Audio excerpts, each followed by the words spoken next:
ጤና ይስጥልን ውድ የቻናላችን ተከታታዮች የፕሮግራማችን ቤተሰቦች ይህ አብዲራዋ ቲዩብ ነው። ፕሮግራማችንን ላይክ በማድረግ እንድትጀምሩ አዲስ የሆናችሁ ሰብስክራይብ በማድረግ ለዚህ ቻናል ቤተሰብ እንድትሆኑ እንዲሁም ይህንን ፕሮግራም ከሀገር ውጭ የምታደምጡ እንደ ሁሉ ጊዜው በሱፐር ታንክስ ድጋፍ እንድታደርጉ የአክብሮት ግብዣችን ነው።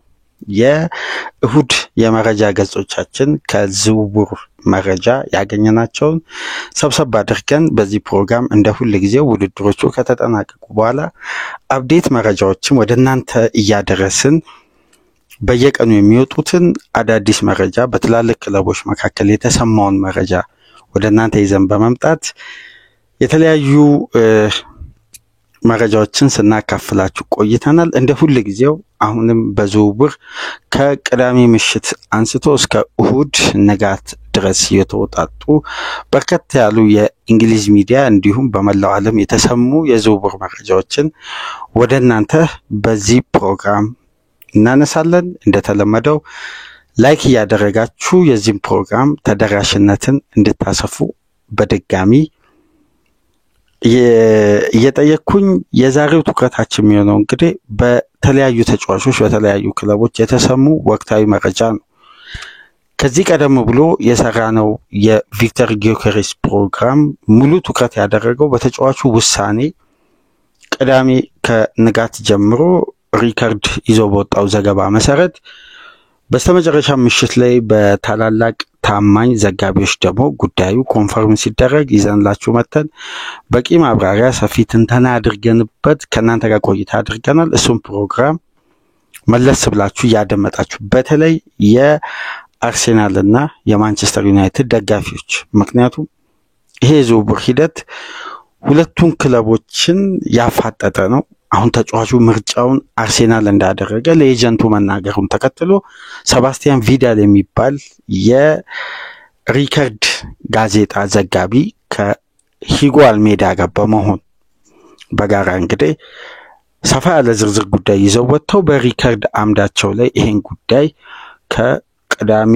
የሪከርድ የፊት ገጽ መረጃ በማድረግ እንግዲህ ትልቁ ሽፋን የተሰጠው ጉዳይ ይሆናል። በዛ ዙሪያ እንግዲህ ትኩረት አድርገን የማንቸስተር ዩናይትድ ቀጣይ ፕላንን ደግሞ በዚህ ፕሮግራም ያኛው ፕሮግራም ደግሞ ሰፊ ዳሰሳ የተመለከትንበት እንግዲህ የተጫዋቹን ውሳኔና ቀጣይ ምን ሊፈጠር ይችላል፣ የአርሴናል በዝውውሩ ላይ ንቃት ማሳየት ወይስ እንዳለፉት ጊዜያት መዘናጋቶች ይስተዋሉ ይሁን የተለያዩ ነጥቦችን አንስተናል። ይሄ ፕሮግራም ግን ትኩረት የሚያደርገው በተለያዩ በመላው ዓለም የተሰሙ እስከ ንጋት እሁድ ድረስ ያሉ የዝውውር መረጃዎችን ነው። በተለይ በእንግሊዝ በርከት ያሉ የዝውውር መረጃዎች እየወጡ ነው የሚገኙት። ከትናንትና ከተሰሙ አነጋጋሪ ጉዳዮች መካከል ደግሞ የሊቨርፑል ፉልባክ አንዲ ሮበርትሰን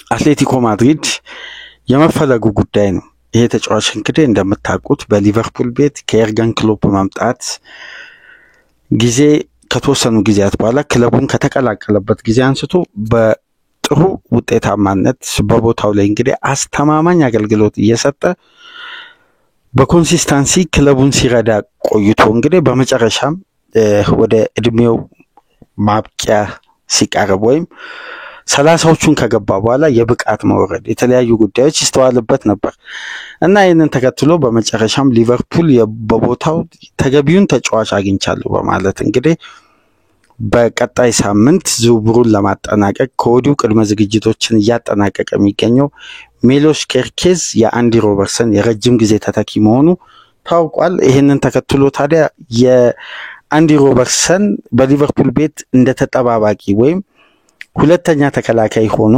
ያገለግላል ተብሎ ሲጠበቅ እንግዲህ ተጫዋቹ አሁንም የቋሚነትን ቦታ ዋስትና ስለሚፈልግ ለተሻለ ኤክስፒሪየንስ ክለቡን ለመልቀቅ ፍቃደኛ መሆኑን ተከትሎ እንግዲህ ፈላጊ ክለቦች በርከት ብለው ወደ ሊቨርፑል መጥተዋል። አሁን ላይ ግን ኦፊሻሊ ለሊቨርፑል ጥሩ ፕሮፖዛል ጥሩ ጥያቄ ያቀረበው ክለብ አትሌቲኮ ማድሪድ ሆኗል። አትሌቲኮ ማድሪድ ለአንዲ ሮበርትሰን እንግዲህ 10 ሚሊዮን ዩሮ አቅርቦ ይሄን ተጫዋች በቀሪ ኮንትራቱ ሊቨርፑልን ጠይቆ እንግዲህ ለማስፈረም ቅድመ ዝግጅቱን አጠናቆ ከነገ ሰኞ ጀምሮ የመጀመሪያ ይፋዊ ጥያቄ ለሊቨርፑል ያቀርባል። ነገር ግን ባለፉት ቀናት ከአንዲ ሮበርትሰን የረፍት ጊዜው ሆሊዴይ ላይ ነው የሚገኘው እና ይሄ ተጫዋች እንግዲህ ከአትሌቲኮ ማድሪድ ኃላፊዎች ጋር በቀጥታ ተገናኝቶ መደራደሩን በግል ጥቅማ ጥቅም ከአትሌቲኮ ማድሪድ ጋር የሚያቆየውን ኮንትራት ለምን ያክል ጊዜ እንደሚፈርም እንደሚወጡ ዘገባዎች ከሆነ ተጫዋቹ እስከ 2027 እንደ ብቃቱ ታይቶ የሚጨመር የአንድ ዓመት ዋስትና ኮንትራት ተካቶበት እስከ 2028 ድረስ የሚያቆየውን ኮንትራት በውሉ ላይ ሰፍሮ እንግዲህ እስከ 2027 ተጫዋቹን ለማስፈረም ዋስትና ያለው ደግሞ የአንድ ዓመት ተጨማሪ ብቃቱ ታይቶ የሚጨመር የማሻሻያ ኮንትራት የተካተተበትን አቅርበውለት በጥቅማ ጥቅሙ በደሞዙ ላይ ከስምምነት ላይ ደርሶ እንግዲህ የሊቨርፑልና የአትሌቲኮ ማድሪድ ድርድር ብቻ ነው የሚጠበቀው። በዚህ እንግዲህ ሊቨርፑሎች ተጫዋቹን ኮንትራት ያለው በነፃ የመልቀቅ ፕላን ስለሌላቸው እስከ 10 ሚሊዮን ዩሮ ወደ 12 ሚሊዮን ዩሮ ገደማ ይፈልጋሉ ከአትሌቲኮ ማድሪዶች። አትሌቲኮ ማድሪድም ይህን ክፍያ ለመክፈል ፍቃደኝነቱን አሳይቷል ነው የሚለው ፋብሪዚዮ ሮማኖን ጨምሮ ሌሎች የእንግሊዝ ዘጋቢዎች እና ዴቪድ ኦርኒስተንም ይህን ጉዳይ አረጋግጠዋል። ቅዳሜ ከተሰሙ ትላልቅ መረጃዎች መካከል ይሄ ተቀዳሚ ሆኖ ነው ከፊት ገጽ የተመለከትነው። በተለይ የቪክተር ጊዮኬሬስ በምሽቱ በእንግሊዝ ሚዲያ በስፋት መነገሩና የዛሬ እትም ዘሳን ሚረርን ሁሉንም ብትመለከቱ ኤክስፕረስ ስፖርትም የስፖርት የእግር ኳስ አምዳቸው በአጠቃላይ ያጥለቀለቀው የጊዮኬሬስ ውሳኔ የአንዲ ሮበርትሰን ወደ አትሌቲኮ ማድሪድ የሚያደርገው ዝውውር ነውና ይሄ ተጫዋች ሊቨርፑልን ከበቂ በላይ ከሱ ከሚፈለገው በላይ አገልግሎ በፕሪሚየር ሊጉ እንግዲህ የምን ጊዜውም ከፍተኛ ግብ የሆኑ ኳሶችን አመቻችቶ በማቀበል ከትሬንት አሌክሳንደር አርኖልድ ከክለቡ ጓደኛ የቀድሞ የክለቡ ጓደኛ ከአርኖልድ በመቀጠል ሁለተኛ ነው። ይሄ ተጫዋች ለሊቨርፑል ያለምንም ድካም ላለፉት 8 የውድድር ዓመት ቡድኑን አገልግሏል። ከ2017-18 ከተዘዋወረበት ጊዜ አንስቶ በአስተማማኝ ብቃት በተለይ ለተከታታይ ለ6 የውድድር ዓመት አንዲ ሮበርትሰን በቦታው ላይ አስተማማኝ አገልግሎት አድርጎ የተዘዋወረበት የዝውውር ሂሳብና የርገን ክሎፕ የተረከቡት ሪስክን እንግዲህ በአግባቡ ተግባራዊ አድርጎ ይሄ ተጫዋች እንግዲህ የእግር ኳስ ካሪየሩ ወደ ማብቂያ እየተጠጋ ነው። በተለይ በተጠናቀቀው የውድድር ዓመት ሊቨርፑል የሊጉ ዋንጫ ሲያሳካ እንደ ድክመት ከሚጠቀሱ የሊቨርፑል ደካማ የመከላከል ክፍተቶች መካከል አንደኛውና ግንባር ቀደም ተደርጎ የሚነሳ የዚህ ተጫዋች ፖዚሽን ነበርና ያ ደግሞ የሚያሳየው እድሜና ብቃት ተያይዞ የሚመጡ ጉዳዮች ስለሆኑ አሁን ላይ ለሊቨርፑል ለረጅም ጊዜ ለማገልገል የሚያስችል አቅም ላይ ስላልሆነ ክለቡም ለመሸጥ ጥያቄዎችን ለማድመጥ ዝግጁ መሆኑን ተከትሎ አትሌቲኮ ማድሪድ የተጫዋቹ ፈላጊ ሆኖ ብቅ ብሎ በተጫዋቹ ወገን በኩል ያለውን ድርድር አጠናቆ አሁን ወደ ሊቨርፑል በሰኞ የሥራ ቀን ይፋዊ ፕሮፖዛል ይዞ ይቀርባል ተብሎ ይጠበቃልና የአንዲ ሮበርትሰን መልቀቅ የኮስታስ ሲሚካስ ወደ ሊድስ ዩናይትድ ወይም ወደ ሌላ ክለብ ይዘዋወራል የሚለው ሩመርስ እንግዲህ አሁን ላይ ጋብ ብሎ ይሄ ተጫዋች የሚሎስ ኬርኬዝ ባክአፕ እንደሚሆን ኮዱ ይጠበቃል። ስለዚህ በሊቨርፑል የግራ ፉልባክ በኩል የሚለቀው ተጫዋች ኮስታስ ሲሚካስ ሳይሆን አንዲ ሮበርትሰን የመሆን እድሉ አሁን ላይ በእጅጉ ሰፍቷል። ስለዚህ ሲሚካስ አሁንም በሁለተኛ ተመራጭነት በአንፊልድ ሊቆይ የሚችልበት እድል እንዳለ ዘገባዎች ያሳያሉና በሊቨርፑል በኩል ከተሰሙ መረጃዎች መካከል የአንዲ ሮበርትሰን መልቀቅ በቀጣይ ማክሰኞ ወይ ሮብ የፍሎሪያን ቪዝ ሜዲካል እና የተለያዩ የዶክመንት ጉዳዮች ከተጠናቀቁ በኋላ ሐሙስና አርብ የሚሎስ ኬርኬዝ ዝውውር ይጠናቀቃል። ሊቨርፑል ቀጣይ ሳምንት ስትራቴጂ ይሄ ነው። ከዛም በኋላ እንግዲህ ነገሮች በአጠቃላይ ሁሉም የሊቨርፑል ምስል ወይም የገንዘብ አቅም በጀትም ሆነ የማያቋርጥ ኢንቨስትመንት በዚህ የዝውውር መስኮት ክለቡ እንደሚያደግ ቃል ገብቶ ነው የጀመሩት። በዚህም መሰረት እንግዲህ ፍሪፖንግና ዊትዘን የራሳቸው አድርገዋል። አሁን ላይ ደግሞ ሜሎስ ኪርኬዝን ለማስፈረም ከየትኛውም ጊዜ በላይ ተቃርቧል። የስራ ቀናት እየተጠባበቁ ነው። በቀጣይ ታርጌት የሚያደርጉት የፊት መስመር አጥቂ። ባለፉት 24 ሰዓታት የሊቨርፑል ኃላፊዎች በቀጥታ ኮንታክት ያደረጉት ሁለት አጥቂ ነው፣ ሂጎ ኢኬቲኬንና ቤንጃሚን ሼሽኮን ነው። ምናልባት የቤንጃሚን ሼሽኮ ከሩመርስ በዘለለ አንዳንድ ጠንከር ያሉ ዘገባዎች ከምሽቱ 9 ሰዓት በኢትዮጵያ ሰዓት አቆጣጠር በዴሊ ሜል በኩል የተወሰኑ ሪፖርቶች በሲሞን ጆንስ አማካኝነት እየወጣ ነበር። አርሴናል ፍላጎቱን ወደ ቪክተር ጊዮኬሬስ ጠንከር ማድረጉን ተከትሎ ሊቨርፑሎች በአዲስ ፍላጎት በአዲስ ጥያቄ ከሚግባቡት ስራ አስኪያጅ ጋር በተለይ በቅርበት በጋራ ለረጅም ጊዜ በዝውውር በኩል ጥሩ መግባባትን የፈጠሩት የአርቢ ሌይፕዚግ ኃላፊዎችና የሊቨርፑል ኃላፊዎች እንግዲህ በቀጣይ በቤንጃሚን ሼሽኮ ዝውውር ላይ ይደራደራሉ ተብሎ ይጠበቃል። ነገር ግን ሊቨርፑሎች ፍላጎታቸው ሰፊ ስለሆነ አማራጫቸውን በገበያው ላይ እየተመለከቱ መጀመሪያ ታርጌት ማናቸው ግን ሂጎ ኢኬቲኬን እንደሆነ በድጋሚ እየተዘገበ ነው የሚገኘው። በተለይ ሊቨርፑል ኢኮ ምሽት ላይ ይዞ በወጣው ዘገባ መሰረት ሊቨርፑሎች የመጀመሪያ ፕራዮሪቲ ታርጌታቸው አሌክሳንደር ኢሳክ ነው። ነገር ግን በተጫዋቹ ዙሪያ ያለው የኒውካስል አቋም የሚቀየር አይነት ስላልሆነ ሊቨርፑሎች የተጫዋቹን ሌሎችን አማራጮች እየተመለከቱ ነውና አሁን ላይ እንግዲህ ሂጎ ኢኬቲኬና ቤንጃሚን ሼሽኮ የሊቨርፑል ተቀዳሚ ምርጫ ናቸው። ነገር ግን እነዚህ ሁለት ዝውውሮች ሊካሄዱ የሚችሉት በቀጣይ ሰኞ ጀምሮ የዳርዊን ኑኔዝ የሽያጭ ሂደት መሰረት ባደረገ መልኩ ነው ሊቨርፑል በዝውውሩ ላይ በአጥቂ ስፍራ ተጫዋች ጠንከር ያለ ገንዘብ አውጥቶ ሊያዘዋውር የሚችለውና ኑኔዝ በጊዜ ክለብ አግኝቶ ወይም ጥሩ ፕሮፖዛል ይዞ መጥቶ አንድ ክለብ ኑኔዝን ማስፈረም አለበት ሊቨርፑል ቀጣይ አጥቂ እንዲያስፈርም። ስለዚህ ያ ሂደት ከሰኞ ጀምሮ ይጠበቃል።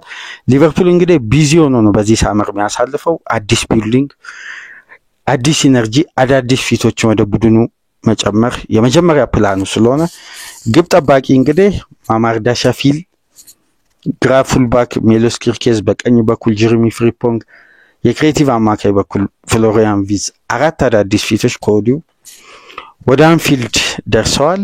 ተጨማሪ የአጥቂና የመሃል ተከላካይ ተጫዋች አሁን ላይ ሊቨርፑል ቀጣይ ቶፕ ታርጌት ነው። ምናልባት ደግሞ በገበያ ላይ ተገቢ ተጫዋች ካገኙ ደግሞ የ6 ቁጥር አማካይ እንደሚያስፈርሙ ነው ሊቨርፑል ኢኮ ምሽት ላይ ይዞ የወጣው ዘገባ የሚያሳየው። በአጠቃላይ በሊቨርፑል በኩል ያለው ዘገባ ይሄን ይመስላል። ወደ ማንቸስተር ዩናይትድ ስንሄድ ደግሞ የቪክተር ጊዮኬሬስ ዝውውር ላይ የተሰማውን ጉዳይ እንግዲህ ከዚህ በፊት በነበረው ፕሮግራም የቪክተር ጊዮኬሬስ ምስል ባለበት ከተወሰኑ ሰዓታት በፊት ወደ እናንተ ያደረስነው ፕሮግራም ላይ በስፋት ስለገለጽን እዛ ፕሮግራም ላይ ማድመጥ ትችላላችሁ።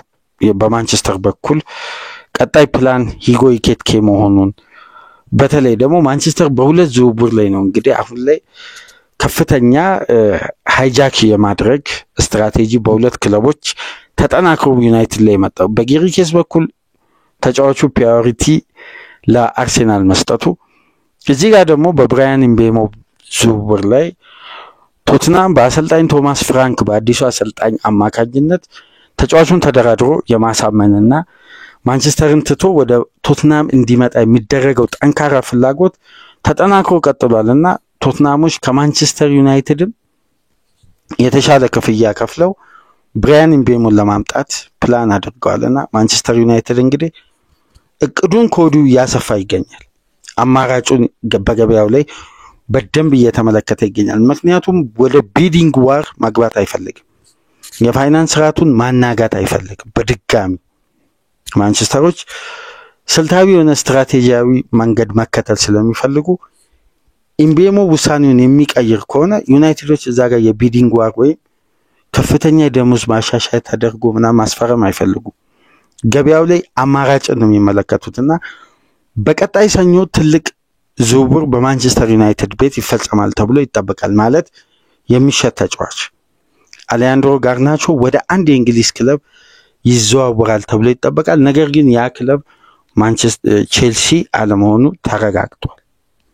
ነገር ግን ተጫዋቹ በእንግሊዝ ፕሪሚየር ሊግ መቆየት እንደሚፈልግ በግልጽ ተናግሮ ከፕሪሚየር ሊግ ክለቦች የሚመጡትን ጥያቄዎች ለመቀበል ተዘጋጅቶ ኤጀንቱ ቢሃይንድ ዘ ሲን እንግዲህ ከተወሰኑ የእንግሊዝ ክለቦች ጋር ድርድር ማድረጉና ከቀጣይ ሰኞ ጀምሮ ማንቸስተር ዩናይትድ በይፋ አሊያንድሮ ጋርናቾን የመሸጥ እድሉ በጣም ሰፊ ነው። ቀጣይ ሳምንት የተጫዋቹ ማረፊያ ይለያል ተብሎ መረጃ ወጥቷል። ይህንን ተከትሎ ታዲያ ዩናይትዶች የብራያን ምቤሞ ዝውውር ማይጠናቀቅ ማይሳካ ከሆነ ዝውውሩ በቶትናም የመጠለፍ እድሉ አሁን ላይ ሰፊ ነው እየተባለ ነው። ምሽት ላይ ቴሌግራፍ ራሱ ይዞ በወጣው ዘገባ መሰረት ምቤሞን የእንግሊዝ ክለብ የመጥለፍ ቶትናም የለንደኑ ክለብ እድሉ እየሰፋ መጥቷል። በተለይ 70 ሚሊዮን ፓውንድ ገደማ የሚደርስ ፓኬጅ ማቅረባቸው ዩናይትድ ሁለቴ ካቀረበው ኦፈር በጣም የበለጠ ገንዘብ ነው ያቀረቡት ቶትናሞችና ከሁለቱም ወገኖች ጋር ብሬንፎርዶች ድርድር ያደረጉ ነው። አሁን ውሳኔን የማስቀየር ፓወር የቶማስ ፍራንክና ውሳኔውን አቋሙን ይዞ የመስለቅ የብራያን ምቤሞ ጉዳይ በዚህ በቀጣይ በስፋት በሚከፈተው የሳመር የዝውውር መስኮት ከሰኞ ጀምሮ ይሄ ዝውውር ሂደት እልባት ያገኛል ተብሎ ይጠበቃልና ማንቸስተሮች እንግዲህ በገበያ ላይ ያላቸውን አማራጭ እያሰፉ ነው የሚገኙት። አሁን የብራያን ምቤሞ ዝውውር የሚጨናገፍ ወይም የሚጠለፍ ከሆነ በቀጥታ ማንቸስተር ዩናይትድ ታርጌት ያደረገው አንቶኒዮ ሴሜኒዮን ነው ከበርንማውዝ ለማምጣት። ይህን ተጫዋች ግን የማምጣት እድሉ ለዩናይትድ በሌላ በኩል አንዳንድ አድቫንቴጆች እንዳሉ እየተነሳ ነው የሚገኘው።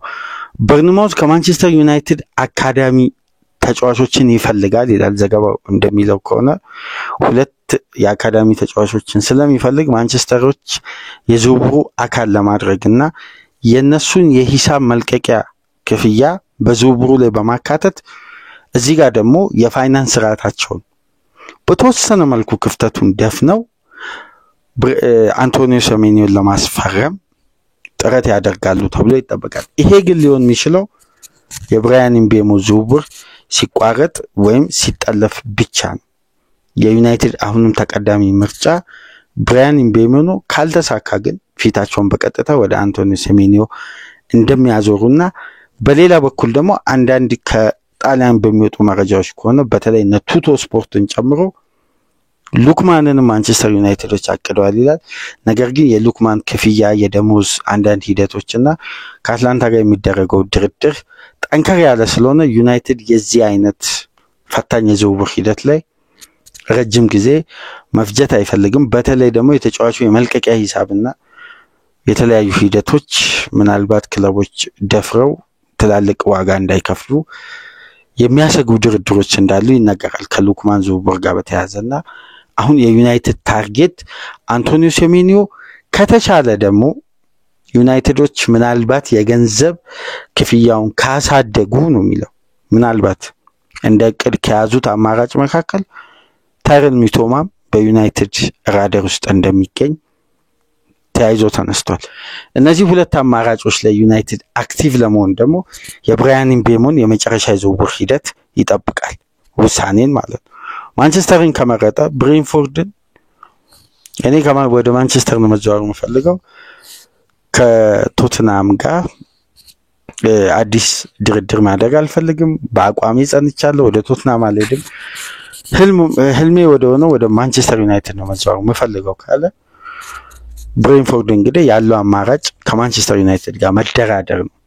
ስለዚህ እዚህ ጋር በእጅጉ የሚጠበቀው የቶማስ ፍራንክ የማሳመን ብቃት ወይስ የተጫዋቹ የውሳኔ ጽናት የሚለው ነገር በቀጣይ ቀናት ውስጥ ይጠበቃልና አሁን ላይ ቶትናሞች እየገፉ ነው የሚገኙት። ያ ዝውውር የሚጣለፍ ከሆነ ወደ ሚቶማና ወደ አንቶን ሴሜኒዮ ከሁለት ወደ አንዱ ዩናይትዶች ትኩረት ያደርጋሉ። በዩናይትድ በኩል ያለው መረጃ ይህን ይመስላል። በመጨረሻም እንግዲህ የጋቱሶን ዜና ነው የምንመለከተው።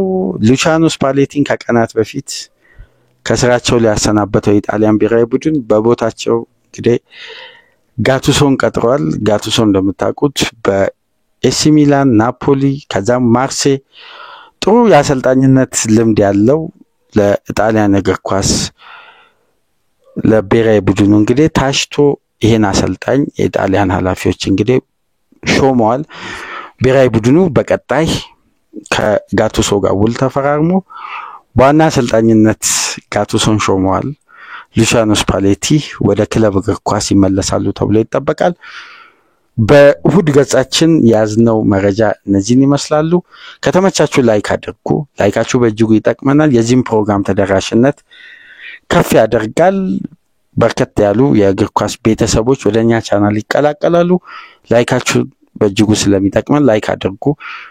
ይህንን ፕሮግራም የምታደምጡ ዛሬ ከፈታችሁ ለቻናላችን አዲስ ሆናችሁ ደግሞ ሰብስክራይብ አድርጋችሁ የደወል ምልክቷን በመጫን የእንዲህ አይነት የዝውውር ሂደትና እግር ኳሳዊ ጉዳዮች እንዲደርሳችሁ ሰብስክራይብ አድርጋችሁ ቻናላችንን ተቀላቀሉ። ከተመቻችሁ ደግሞ ከሀገር ውጭ የምታደምጡ የቻናላችን ተከታታዮች በሱፐር ታንክስ ድጋፍ እንድታደርጉ የአክብሮት ግብዣችን ነው። ጄከሬስን በሰፊ ደቂቃ ወደ እናንተ አደረስን። ወቅታዊ የእሁድ ገጾች ደግሞ በዝውውር ላይ እነዚህን ይመስላሉ። ከእናንተ ጋር በሁለት ፕሮግራም ቆይታ ያደረኩት ሚናድ አብዲ ነበርኩ። ሰላም ቆዩ።